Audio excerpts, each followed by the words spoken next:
Hi guys, welcome back. Ever had one of those months where your portfolio feels like it needs therapy? Yeah, that was August for me. Big tech hit the brakes. Two of my smaller stocks nosedived, and even my dividend payments that already pushed this quarter ahead of the third quarter last year couldn't cheer me up. But it wasn't all bad. There were also some surprises, one new buy, and my nerdy little side project that might just predict the next winners and losers in the stock market. Yes, I'm talking about my Quant rating system, where I used my background as a physics engineer to design a stock rating system based on metrics that are scientifically proven to predict future returns. Because why not over-engineer your own disappointment, right? So grab your calculators and a coffee. We're diving into the damage, the dividends, and also the data with a first look at my rating system. And if you're new here, my name is Florian. Thank you for joining me today. At the start of August, my portfolio had 131,479 euros. But August didn't go too well, and I ended the month down with a bit over 0.5%. This was due to my stocks that were down by over 1%, while my ETFs were still slightly in the plus. The slight negative performance from my stocks came mostly from my big techs that had a very slow month in general. But the worst performers were actually my two small caps, Surgical Science Sweden and Energiekontor. We'll look at the details in a minute, but first, let's also see how the general market did. The sector map of the S&P 500 shows clearly that many big techs, namely Microsoft, Nvidia, Meta and Amazon, have had a negative performance. The technology sector in general didn't go too well and was mostly in the red. The industrial sector was also pretty mixed, but the finance sector did pretty well and was mostly green. But still, all in all of the four indices that I track here were in the green. The MSCI World had the best performance with 4.1%, followed by the S&P 500.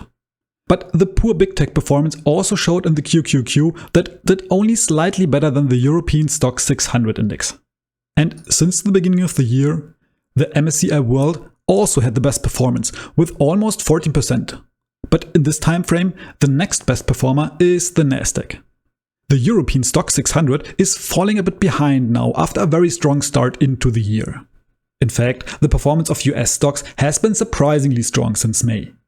Even though the valuations are already pretty high, investors shrug it off due to the solid growth prospects, especially in big tech and AI advancements. But the real turning point was the corporate earnings season after Q1, when many tech CEOs predicted very strong earnings for the year.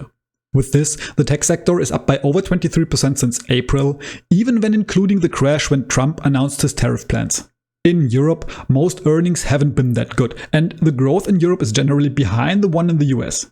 And the rising bond yields and political instability, especially in France, aren't helping either.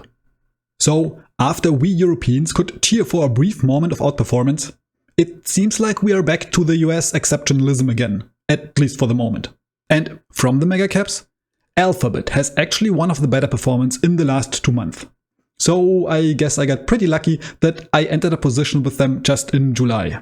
And last month, I further increased this position with 6 more shares worth a bit over 1,000 euro. This was also my only buy this month. This amount is also a bit lower than what I usually invested in this portfolio on a monthly basis for the last 2 years or so. And I'll probably also dial back my investments here a bit for the next month. But this has nothing to do with the current market environment or the valuation, or that I believe that the markets will crash soon. The reasons are a bit more personal and at least partially related to this YouTube channel. Of course, I will share them with you as soon as I can. Right now it is still a bit early to do that though. What I can and will share are the dividends that my portfolio paid me in August and how they compare to the same quarter last year. First, JP Morgan paid me 37,40 euro on the 4th of August. Then I got 11.20 euros from ASML on the 7th, followed by 48.96 euros from TI on the 13th. Novo Nordisk paid 33.07 euros on the 20th. This is already not bad, but I'm very curious where this will go in the next few years, because Novo could grow their dividends on a very regular basis with over 20% per year. And because they are also still a pretty new position for me, I have quite high hopes for them. Ahold Delhaize closed the month with 67.32 euros on the 28th of August. This left my total dividends for the month at close to 200 euros. And this is already almost as much as the third quarter last year paid me in total. So we have again already pulled ahead of last year, and we can slowly start to see my dividend growth strategy showing first fruits now. But overall, my portfolio has just changed slightly compared to last month. The portion of Google has grown by a bit, but the positions of Surgical Science Sweden and Energikontor have both dropped. Surgical Science Sweden even dropped by over 30% last month and had a huge loss. In total, I am down by 25% with this position now. There are a couple of reasons for this. At first, the sales in the second quarter dropped by 2% compared to the second quarter of last year. This was because of a lower licensing revenue from the biggest customer, Intuitive Surgical, that is currently transitioning between different generations for their surgical robots. And in general, many orders from the last quarter only came in pretty late. In fact, they came in so late that it was already too late to book them. But due to this, at least the order book has increased compared to the beginning of the quarter. So yes, the company is currently struggling. But overall, I think that the current weak performance is mostly due to a generally weak economic environment, especially in the medical field. But in the long run, I am still pretty optimistic for them. And as my last video on them is also a bit older now, I am planning to make an updated full analysis on them sometime soon. But the bigger impact on my portfolio was actually the drop of Energikontor. They cut their dividend earlier this year in March, and since then the stock has been trading in the rough range between 37 euros and 52. And despite the half-year earnings showing some encouraging signs, like the doubling of net profit and a strong backlog, there are still operational difficulties with the project business. So investors are still very careful. But at least the company is still above the lows from April. And when we look at the total performance, these two companies, together with Novo Nordisk, are my worst three performance now, and all of them have a total performance of over -20% since I bought them. So before I share my plans for the next month with you, let's do something new.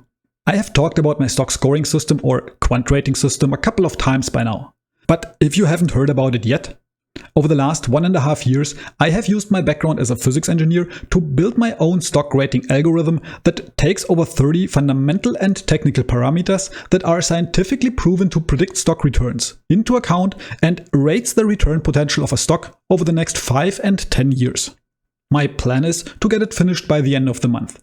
And up to now, it looks quite good. Some polishing still needs to be done, but the largest part, including the algorithm, is already finished. So let's use the preliminary version and plug in the numbers for these three companies to see where we stand. I will make a designated video to explain the details of the scoring system and the dashboard in more detail. So I will not go too deep into the details today, but quickly just so you know what we are looking at.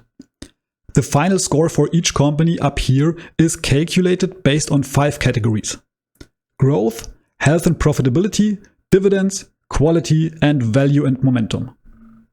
First, I calculate a category score for each of these categories, and the final score is calculated from these category scores in the end for a 5 and a 10-year time frame.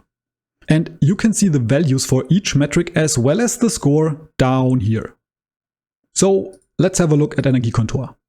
And what we see here is that they have pretty low and sometimes even negative long-term growth values. Only the 5-year revenue growth gets a score of 8 here. All other historical metrics are actually pretty bad. But the forecast for the next 3 years looks much better again. Here they get a full 10 score, which is the best score they can get for EPS and revenue forecast.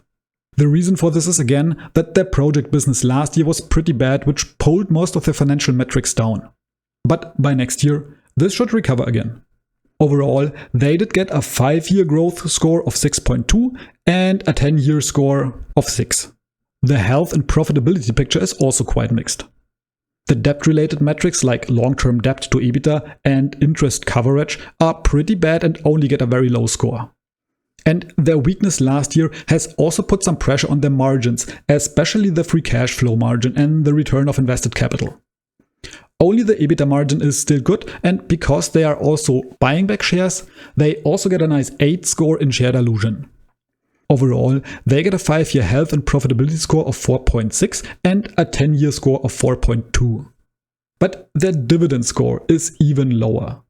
The reason for this is that they recently even had a negative free cash flow, which affected the payout ratio and also forced them to cut the dividend. So they only get a 5-year score of 2 and a 10-year score of 1.75 here, unfortunately. And yes, here you can see that the polishing of this is not finished yet. But their quality score at least is much better again. Here they get quite good scores for each metric. Overall, they get a quality score of 8.35 for a 5-year horizon and an 8.05 score for 10 years. The last category that I'm looking at is the value and momentum. But except the PEG ratio, they also get pretty low scores here, which results in a 5-year score of 3.7 and a 10-year score of 4.9. Overall, this leaves us with a final 5-year score of 5.2 and a 10-year score of 5.1.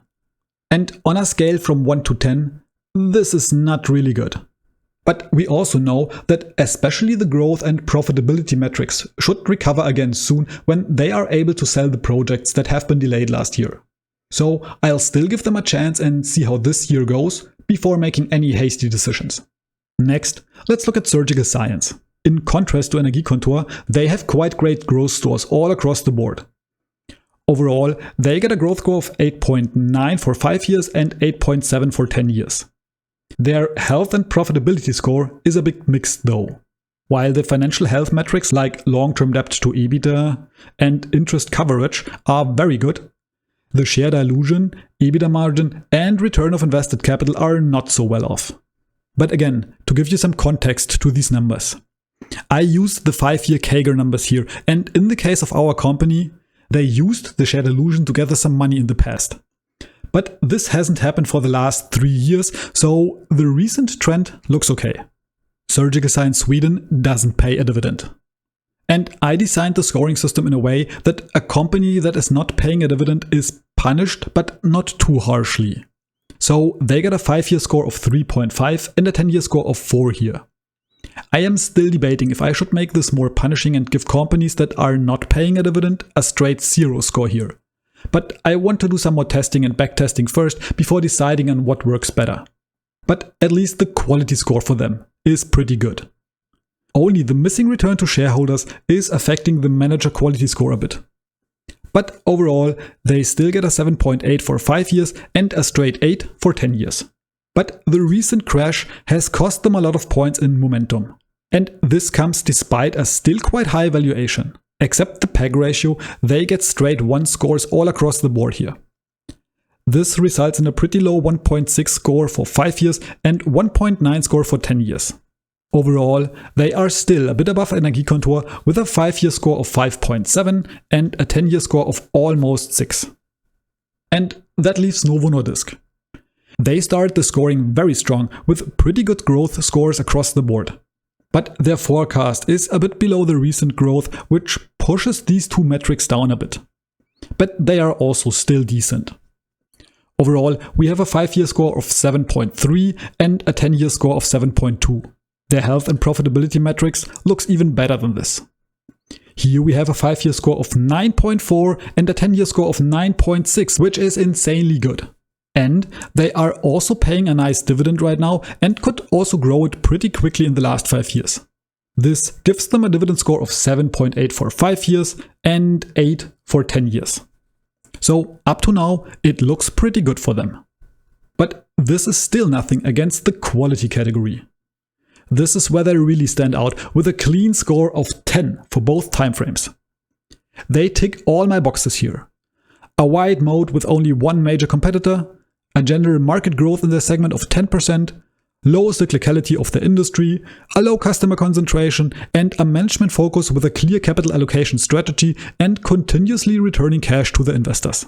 Unfortunately, only the momentum and the valuation aren't looking that good. Especially the weak stock performance over the last year has pushed the momentum score down, while the valuation is still not really cheap. This leaves this category with 4.15 in 5 years and 5.55 in the 10-year range. Overall, this still leaves them with a total 5-year score of 7.6 and a 10-year score with 8.5, which is both very good indeed and by far the best value from these 3 companies today. But even though the scores for Surgical Science Sweden and even more so Energiekontor are pretty low, At least I understand where this is coming from, and I think it is mostly due to temporary effects. But if their fundamentals are not recovering soon, I need to take a good hard look at both of them and need to decide how to go on. But at least I will wait for them to finish their current fiscal year to just see in which direction this is going. And in the meanwhile, because Novo and Surgical Science are still two of my smaller positions, I will definitely further increase my Novo position and maybe even add a little bit to Surgical Science. But I also want to buy a bit more of Alphabet, so I need to decide between these three. And of course, I will also finish this stock scoring system and start to rate everything I can get my hands on, starting with my complete portfolio. So if you aren't subscribed yet, now is the perfect time to do so. Because first, of course, I will implement this rating system into my stock analysis videos to make them even more objective. And second, in the next step, I am planning to build a website around this tool and hopefully give you guys the possibility to use it too. But this will still take some time and there are some technical challenges that I have to overcome first. But of course, it would be very interesting for me to hear your thoughts on the stock scoring system. What do you like and what would you do differently? Leave your thoughts down in the comments below. And guys, one company in my portfolio that we didn't talk too much about today is S&P Global. This is a nice dividend grower with a huge moat, and I believe that Trump's current strategy regarding the Fed and the firing of the head of the Bureau of Labor Statistics is giving them huge tailwinds. I even believe that this has the potential to boost their growth for years to come. If this sounds interesting to you, check out this video right here where I go over all the details. And as always, this is no financial advice. So please, before investing, do your own research and only use this video as a starting point for your own analysis. That being said, thank you so much for watching guys, and see you in the next video.